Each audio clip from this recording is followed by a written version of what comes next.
of La Penta, it's WICR. WICR yesterday. Welcome to Monday mornings here on WICR. I'm Matt Ricker. I'm Kate Adriani, and we're back. Last show before Thanksgiving. You know. Yeah, I can't believe it. It's going by. It'll be here soon. I can't believe it's Thursday. I'm not gonna lie. Yeah. It's I'm definitely looking forward to having some time off and. Oh yes. A lot of time off. Like, do you have a lot of papers and stuff that are due this week, or was that all last week for you? Good question. No. Let's see. To tell you the truth, I've been lucky. I haven't had that many papers. It's more like I've had more projects due, but not so much last week. It wasn't really much of a crunch type of week. I had a test, I think, last week, but no, I mean, I've been kind of lucky. I do have a final presentation due the Tuesday that we get back from Thanksgiving. So you'll be busy doing that. Yeah, I mean, I've been doing a little bit at a time, so it's not too much, But I gotta say, I've been lucky. I haven't had too many papers and things like that. But how about you? Last week was difficult. I had 2 papers due. Okay. One on Tuesday, one on Friday. And then I had other little assignments in there due as well. And then tomorrow I have a quiz. So it's it just never stops. Yeah.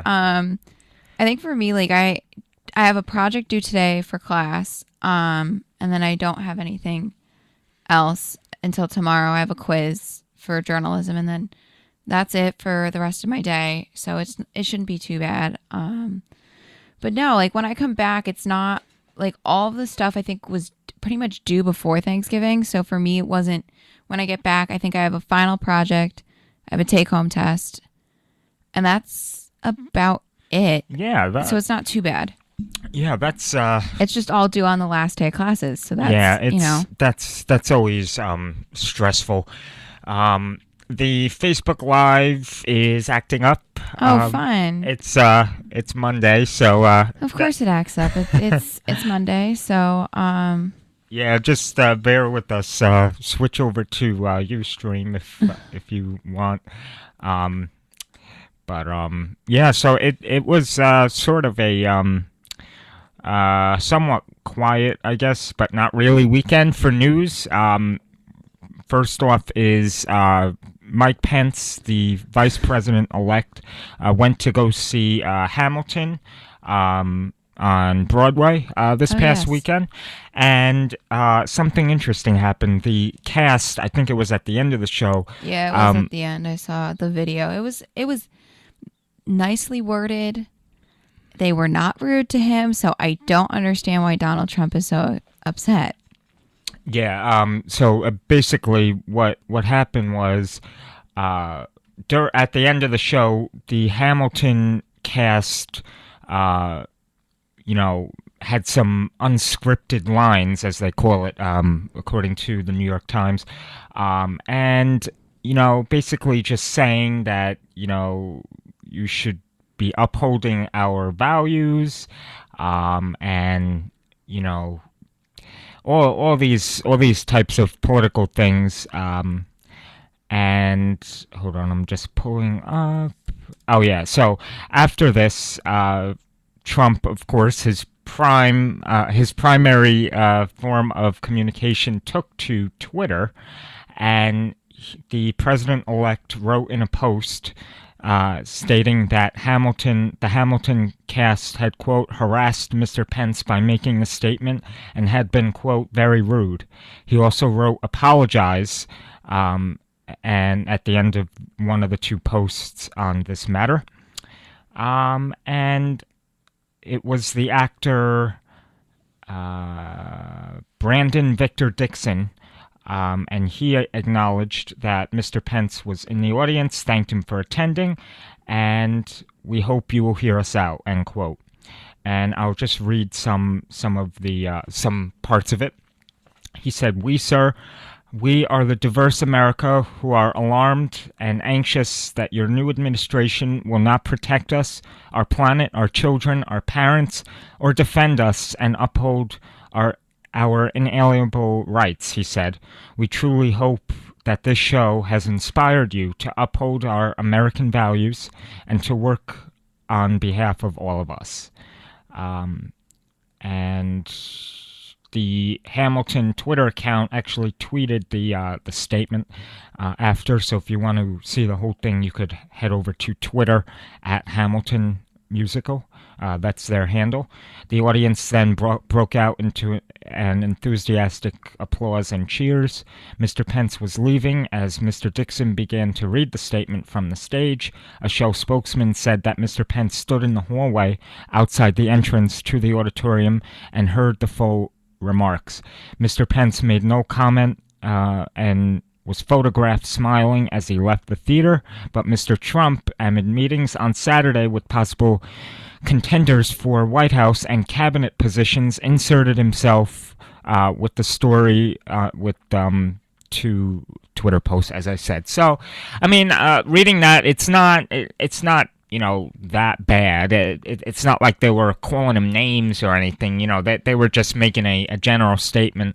I guess maybe Mr. Trump is angry on the way it was so unexpected, and how it seemed like it just came out of the crew. But yeah, I mean that's that. Life goes on. I know. I saw that I think it was Friday night. I saw it. My roommate Dana and I were sitting at our desks. We had the TV on. I was like, oh my goodness. I was like, she's like, what? I was like, the Hamilton cast was talking to Mike Pence. I said, it was actually very nice. I said, it was very respectable. I said, and now Donald Trump's throwing a fit about it. I said, it's like, you can't win. I said, they're very, very nice and they're doing very, very nice things. So I don't understand. Right. And they did it in a nice way. So I don't understand why it's such a big deal and why he needs to make it a big deal. It's just, I don't know. It was nice. It was respectable. I don't think it needs to go any further. I mean, they don't really need to apologize for anything. No, they don't. They didn't make any offensive statements. No, there's something called freedom of speech in this country, and he needs to learn that people do have freedom of speech. Oh, yeah. And I'm sorry, it's in the Declaration of Independence. You have freedom of speech, you have freedom of the press. Yeah. So that's what helped you get elected. Just an FYI. So, I'm sorry, but they're allowed to voice their opinions just like every other American. So it's no different, and he shouldn't be going after them. Because if you're going to go after one, you should then go after all, because it's not fair to be singling people out. Yeah. But in other news, also, Donald Trump was slamming Saturday Night Live. Did you see Saturday Night Live? Did you see any of the... Okay, well, no. I have to say, no matter who I'm in bed, too, at that point, so... Yeah, no, I mean, I never watch it, when it's actually on. I'll just see the bits and pieces from the news, but... I do have to say, though, that it wasn't right, what they're still, mocking, Donald Trump, and, he's going to be our president now, so they should really, maybe show some respect, because they actually had Alec Baldwin, who, has been playing Donald Trump on SNL, the past few months. They had Donald Trump in in the Oval Office, and they had him saying all these crazy things on stuff that he would never do, which I thought that wasn't right that they did that, and that goes for no matter who you supported or are supporting. And Donald Trump took to Twitter for that as well. He said, "Of quote, course he did. I'm not surprised at this point." He said, "I watched parts of SNL Saturday Night Live last night.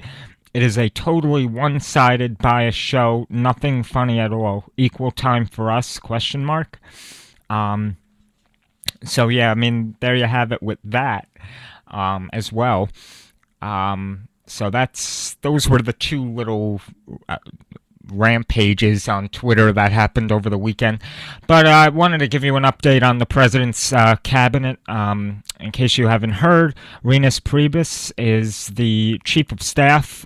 He is the chairman of the Republican National Committee, and he will be Donald Trump's chief of staff.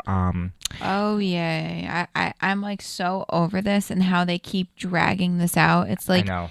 I'm so tired of it, and I was tired of it when the election was here, and I'm now tired of it completely. So I don't know. I mean, I understand like making like and picking like the cabinet members is a very important, thing, but I'm Just not. pick already. But it's like make your picks, be done. No, also it's the media as well that stirs everything up and that that keeps up with the speculation. But then you have Steve Bannon, the chief strategist and senior White House counselor. Next is Alabama Senator Jeff Sessions for Attorney General, General Mike Flynn for National Security Advisor, Kansas Rep Mike Pompeo, I hope I'm saying that right, for CIA Director. And that's all we have for now. A few of the other contenders that still need to be filled, positions that still need to be filled are Secretary of State, Secretary of Defense. Haven't really heard much on Secretary of Defense, but possibly for Secretary of State, former Mayor Rudy Giuliani and former Massachusetts Governor Mitt Romney, and also Governor Chris Christie of New Jersey was meeting with Donald Trump. They were all meeting with him over the weekend. He did move his meetings and everything from Trump Tower in New York City to a golf course, to one of his golf courses in New Jersey, just to I guess ease the traffic in New York, because it's so crazy around Trump Tower. I think they were looking for more privacy. Probably. So, yeah. He moved all the meetings and stuff over the weekend to one of his New Jersey golf courses. So because there's one of 7,000 of them. So. Also, according to the New York Times, Melania and Barron Trump, which is their youngest son, he's I think 10 years old. They won't be moving into the White House right when Donald Trump starts. They'll remain in New York. I'm guessing it's because he's still in school, wants to finish out the school year. He probably wants to finish the school year like with his friends that he has and not move mid-year. Yeah. And like when you move mid-year, it's difficult to like for schools and stuff, but yet it's difficult like on the kid that your father's now the president of the United States. Yeah. You have Secret Service. I mean, the kid's going to have Secret Service when he goes to school, so it's going to be no different. Yeah, it's very hard. I think people don't realize it's very hard being in the public spotlight all the time. Mm-hmm. Especially if you're a child, you have no privacy. You can't go off on your own really without, having some sort of security. Even, oh my God, what are Obama's kids' names? Malia and Sasha. Yeah, Malia. Yeah, Sasha and Malia. Who's the older one, Malia? That's a great question. That's time to look that up. Let me Google that. To be quite honest, I think it's Malia, but I could be wrong. Okay, let's see. Yes, it's Malia. She's 18 years old. So she is going to be going to Harvard. In the fall. When is it? It'll be 2017. It'll be next fall. She was, she would have been eligible, I think, to go this fall, but she wanted to take like a gap year because, if she went to Harvard while her father was still in office, the press would still be all over. Well, it would still be all over, but they're still gonna have Secret Service no matter what. Yeah. Like they're gonna have Secret Service no matter where they go. Mm-hmm. Yeah. I think.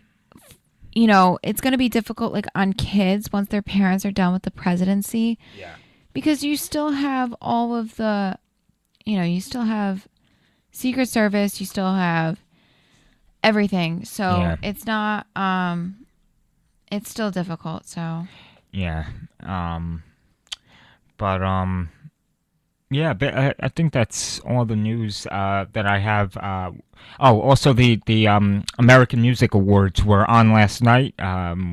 No offense to anyone, but I started getting bored in the first half hour. So after the first half hour, I turned it off.